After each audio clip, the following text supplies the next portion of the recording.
as I sat here and listened to all of you this evening, many of you who I'm meeting and encountering for the first time, all I could think of were key comments, particularly from bell hooks and thinking about love. And I think this is one of the places I wanted to start. Because when we do this work, we really are holding these things in tension.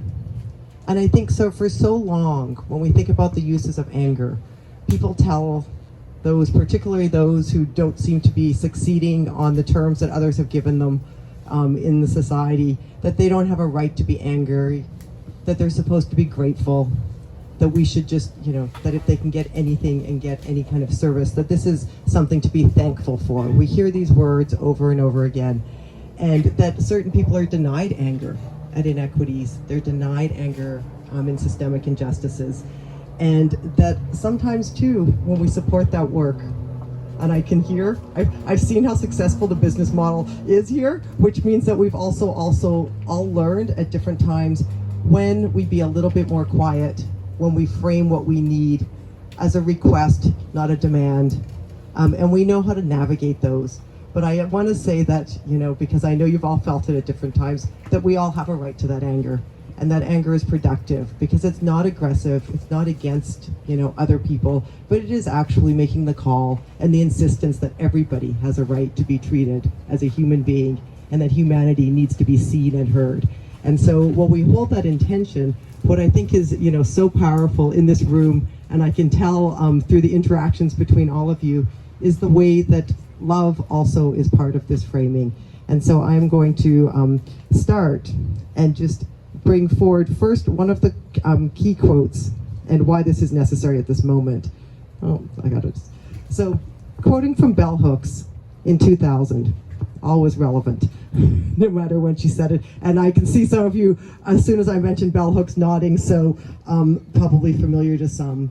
She wrote in 2000, "I feel our nation's turning away from love, moving into a wilderness of spirit so intense we may never find our way home again. I write of love to bear witness, both to the danger in this movement and to call for a return to love." And as she moves through this explanation of love, and there are many, if you haven't read All About Love by bell hooks, recommended, go buy it, read it often. But I think one of the points that I wanted to sort of frame some comments around today is, she says, we also will, so I'm going to start from here. We do not have to love, we choose to love. And she goes on to say, we will always have choice. We do not have to love, we choose to love. When we understand love as the will to nurture our own and another's spiritual growth, it becomes clear that we cannot claim to love if we are hurtful and abusive. Love and abuse cannot coexist. And as I was listening and thinking, of all the work that's being done here, looking through all the activities, it's clear that this is one of the kind of driving kind of ways that people are approaching their work. And that sort of constant understanding that love cannot be part of being hurtful and abusive, and love and abuse cannot coexist. And I think this is one of the, things that I've been really working through and fortunate to have interacted with so many people. I was also looking through here, and I love how it's not just a Winnipeg thing. I think it's those who work in circles of social justice and equity work. But as I looked through the program, and I saw that the work that's being developed with Clayton Sandy, and thinking about how my life intersects with Clayton in many ways as well. I have come to be working with Clayton through the Asian communities, the work in the Asian communities, to develop better understanding of what we know is racism within the communities, particularly anti-Black and anti-Indigenous racisms. How do we build an understanding across systemic injustices? How do we do that work together? But also, Clayton has been a great supporter of the work I'm doing in the around racism in sport, thinking about how we also think about how sport folds into these different kinds of practices and exclusions. And so when I see and read these, and I think about where we are acknowledging abusive relationships, violence and trauma, that, for so many of you, this is what you're addressing and working through every day, that it's also those spaces where we separate ourselves off and we create relationships based on love, understanding, and working towards something new. Not to silence and ignore, the trauma and violence, but actually to acknowledge that we need to build differently. And so that part of Bell Hooks was really sticking with me as I was reading through the reports and thinking about the connections that develop. The next one, because I want to frame everything around Bell Hooks today, is there can be no love without justice. And that too, I think is a phrase that we almost always have to sit with and think through that. So she says there can be no love without justice. Abuse and neglect negate love. Care and affirmation, the opposite of abuse and humiliation, are the foundation of love. It is a testimony to the failure of loving practice that abuse is happening in the first place. And so this is where, for me, Bell Hooks is incredibly powerful in thinking through that love is a practice. It's not a thing. It's not something we have or don't have. It's something we practice. And it's how we practice it with whom and how we build the relationships that are based on a whole range of love and understanding. I think here too, there's a great deal of work in this book that discusses also how feminism works within their ideas of masculinity and love, how we often all step in and outside of norms and expectations of how we expect others to either receive our love, to accept our love, how we're willing to give that love, and in what spaces. And so, I feel in this room and I can see the work being done. And at the same time, I think it's always important for us all to kind of pause and think about what are our expectations around those, and are we open to thinking and rethinking about how certain ways of loving also are part of inequities that we reinforce, how those relationships should happen, and what we might be able to do differently. And then my final quote that I want to take from this, as Bell Hooks says, the heart of justice is truth-telling. And she says the heart of justice is truth-telling, seeing ourselves in the world the way it is rather than the way we want it to be. More than ever before, we as a society need to renew a commitment to truth-telling.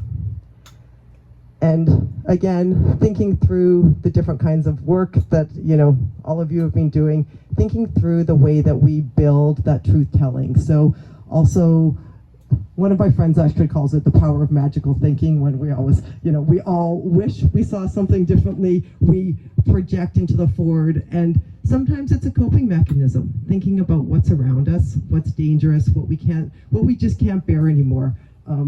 I'm a great person for turning the radio off in the middle of something. When I say I just can't bear it today, I can't. And those are important when we know it's about taking care of ourselves, because part of the project and the practice of love, of course, is learning to love yourself. And that can often be the most difficult. There are too many ways, in particular we want to center those who, and I don't really use the phrase live on the margins or oppressed, but really who cannot access the benefits of a kind of society and the idea of position and all these other things, which is why I'm also slightly embarrassed by the professional bio that was given. But I never know how else people introduce yourself, so they're embarrassing for those very ones, in part because what that shows is the way that I situate. I live in a very sort of particular type of privilege, and have come to kind of occupy that privilege. So when I think about things like recognizing the world where we're at, for me and watching this room and thinking about who I interact with, it's really recognizing that I've come to, have an ability to use that position, to have voice. I'm really excited about the work here. The first thing that I want to say is, if there is any way or things that people are interested in that have to do with, how people might better connect through university programmings, different ways, I am more than happy to hear and try and help with those. Because I think this is one of the great dividers, access to education, but even imagining yourself in particular spaces. And so when I look at the world that's around me and thinking about how those divides are, even which parts of the city one travels through, these are really important reminders that, if I am to practice love, to use my anger, which I express to many often, in ways, it's also about building relationships. And so I think just the final comments and things I want to share is, I know for organizations like Elmwood Community Resource Center, my work in the Chinese community in our community centers COVID has been a huge challenge. It's been a challenge to sustain ourselves financially. It's been a challenge of connecting with our communities, a challenge of how do we continue to address and support people when the disparities are disproportionate, or the inequities are disproportionate, when, you know, each impact, you know, we see it happening over and over again. So, well, and at the same time, those on the top get richer, they get more resources. All of this is part of the way that COVID has laid itself out. And I also think back on these last few years and think about the rich opportunities. And here, this is me speaking about my own sort of opportunities that came about. It's in those years that I met Nina. I was working on some projects. You know, COVID began with a great deal of anti-Asian racism. There was activism in the community trying to address, to think about that. That led us into working with Immigration Partnership Winnipeg and others. That's how I met Nina. I needed people to help think through anti-racism in new contexts. Every time I'd say to someone, who should I talk to? It was usually like, talk with Nina. Those other people who will help you with this. So it felt like many connections were coming back through to Elmwood. At the same time, it was allowing me to connect with others, to build these new relationships. And so very often I've been thinking as well, they've given me this new position at the university, presumably to address inequities. That I'm supposed to figure out how to straighten out the whole university and systemic inequities. I'm not sure that's actually a doable job, but I am, you know, working hard at trying to figure out how to do that. But one of the questions they always ask, and I think this is, you know, relevant for community organizations as well, is we always get asked about accountability. We get asked about it for our grants. We get asked about it for everything. And I've started saying, I've yet to convince anybody, but I'm just gonna, throw this out there. I've started saying that accountability actually isn't about those bottom lines. They're important for us to know. They're important for us to understand, have we been able to provide to people what they identify they need? But I've also started saying that, why can't we measure it based on, do I have more relations than I did last year? Have I built stronger connections? There's my own networks of people who I know are doing the work alongside me, doing it in a way that I think is important, that's centering the people for whom we are doing the work and who are working with us and asking us to sort of mobilize whatever privileges we may or may not have in that work. And I think here, you know, I'm not sure if I'm getting any traction on this, but I think that to me is actually the meaningful marker, because we know if we build relationships, if we build our relations, those networks, that it becomes sustainable work. And I think this is just where I'm going to return back to bell hooks and the practice of love. This is ongoing work. Addressing inequities, unfortunately, is also ongoing long-term work. And what we've also seen in the last few years is the way that burnout occurs, the way that it's not sustainable, the way that people we thought, and I know this, I'm sure you can all think of someone, people we thought were unbreakable, would always be kind of at the core, stepping away, not able to do the work for a variety of reasons, whether it's their physical, their mental health, their financial standing, all of these coming to a head. And I think that's the reminder that also our relations are the key to this work. Practices of love that allow us to work together, to support each other, so that it's not just one person's work, but it's really, when we need to step away, we can respect that. When we come back, we're ready to do that, that it's that network. And so I see the power of that in this room, and I know that you're doing all of that, and I think just my comments are, you know, take those times, think through them. So, because I think, as I've learned from many of you, but from others, from reading people like bell hooks, from finding refuge in that kind of messaging, that the equity work and how we work for collaboration is less about what we do, but who we're doing it with and who we're centering when we do that. And so I think those are the kinds of thoughts I wanted to share today. I hope they were interesting to some of you, because I really, as I said, feel like it's listening, learning, being in this space. It's my honor to have be able to join you this evening. And so a little bit shy about and kind of humbled to, you know, have the microphone for a little bit of time. So thank you.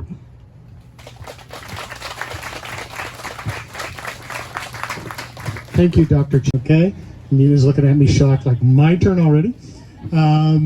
Nina is, in my opinion, not only just a passionate individual for social justice and equity here in Elmwood, the city of Winnipeg, and the province of Manitoba, but having worked in the private sector for, I don't want to tell you how many years I was, but a long time, she is probably one of the most brilliant business minds that I've ever met.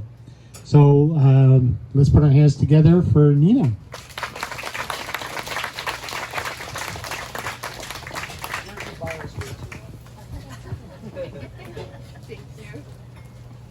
Thank you for the beautiful introduction, Dan. So I'd like to... Can you hear me at the back? I can scream.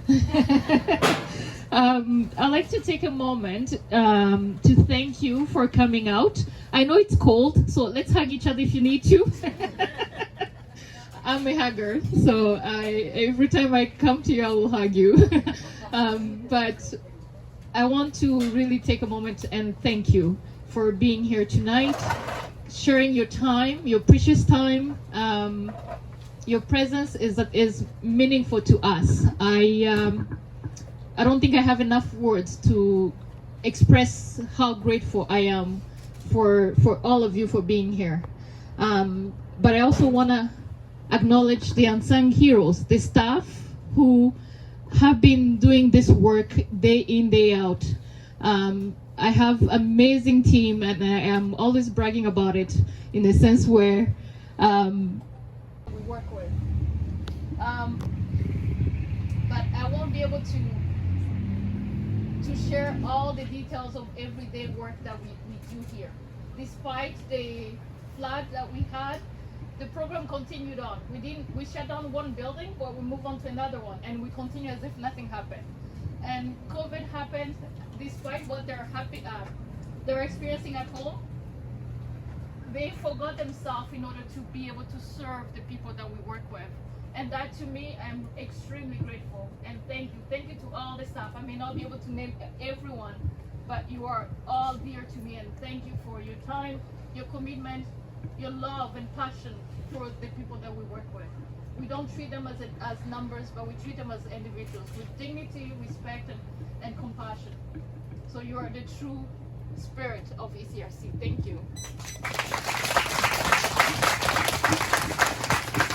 To acknowledge Sean. Sean was not just a staff member. Sean was a son to me. Sean was one of those who came as a volunteer, became a youth facilitator, and quickly became a manager of at-risk youth program. Sean knew how to talk to the kids on the street. He knew how to talk to anyone and make them feel, like Marco said, make them feel as if they were number one in the world. His love, his passion about at-risk youth will continue on. And I want to thank his parents and his family for being here and allowing us to bring Sean's memory. We've dedicated one of the department on under his name. So on your way out, I will invite you to walk through the door and see Sean's plaque that we've named it under him. And we've also, with the blessing of the family, we've also opened a scholarship for Sean. The scholarship will have two streams. One stream to help youth at risk who need to access sports as an outlet to keep them busy and keep them away from negative behavior. And then the second stream will help them for post-secondary education. I want to thank everyone and the family for their donation and for believing, and go head to head every night and telling me how it was very important to also do the intervention piece. And he himself is the true testament of how, when you put resources and support together, somebody can be successful. Somebody can become the dream that they hope to be. by trusting and supporting those individuals. And he did that. Sean, ECRC is a home to many. Is a step ladder for many staff, many individuals. So Sean came to us, built his experience, but moved on to better and greater opportunities so he can fulfill what he wanted to fulfill. But he kept coming home. He kept coming back, whether through volunteering or just to bug me. So those of you who know, you know what I'm talking about. He was a lovely spirit, but it was also a headache for me sometimes. But that's what makes him unique, and it's very hard to replace Sean. Very hard. It is in this moment when really, really, his presence is missed, because we'll be laughing, he'll be joking. Yeah, he'll make conversation with everyone, no matter who you are, no matter what walk of life. So for that, I want to thank Sean for being who he is, who he was, and for allowing us to be part of his life. Thank you.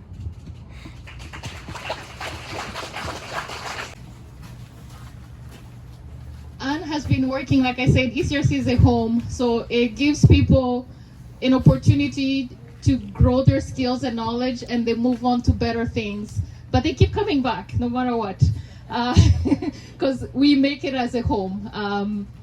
And that's what I love about ECRC, is that no matter what, there's always a place at the table for everyone.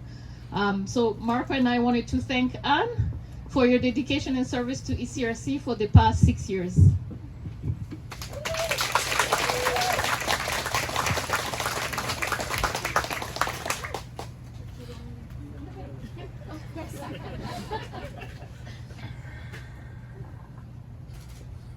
Sorry, I feel like I got a little bit tricked because I was told that I was speaking about Sean. So, thank you. I guess when it comes to Sean, the first thing that I remember about him is his laugh. You know, that really loud, booming laugh that you would hear at the end of like the block. And then in the middle of it, he would have to take a breath because it took so much energy to laugh like that. And then he would continue laughing again. I remember one of the days that my office is actually right around the corner, and the kids were doing programming along the side.